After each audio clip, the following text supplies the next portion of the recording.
এরপরে কি লেখা হয়েছে সাউম, সদ ওয়াও যাব সাউ মিম দুই পেশ মুন, তো আমরা থেমে পড়বো কি সাউম সাউম।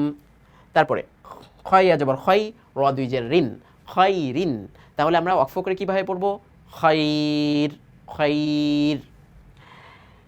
এরপরে শব্দ কি মিম ওয়াও জবর মাউ তা দুই পেশ তুন, মাউতুন, তা ওয়াকফ করলে আমরা কীভাবে পড়বো মাউত। এরপরে কি শব্দ ইয়া ওয়াও জবর ইয়াউ মিম দুই পেশ মুন, ইয়াউমুন, তো ওয়াকফ করলে কি হবে ইয়াউম। এরপরে দেখি আমরা শিন জবর শা, ফা জবর ফা, শাফা, তাইয়া জবর তাই, শাফা তাই, নুন জের নি, শাফা তাইনি, শব্দটা কি হলো শাফা তাইনি।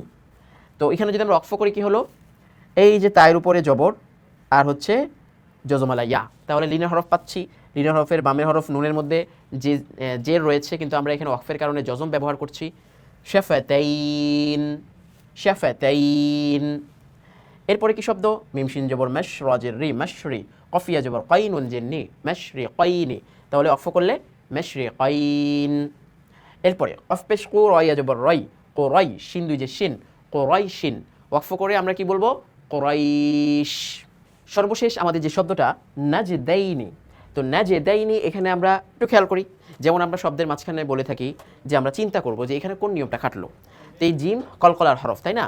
তো নুন জিম জবর নাজে, দালিয়া জবর দাই, নাজে দাই, নুন জে নি, নাজে দাইনি। তো শেষে আমরা পাচ্ছি যে জবরে বাম পাশে জজমালাইয়া, তার মানে লিনের হরফ। এরপরে শেষ হরফটা কি নুন, সেখানে যে রয়েছে আমরা অক্ফের কারণে কি দিয়ে দিব জজম দিয়ে দিব, তাহলে নাজে দাইন।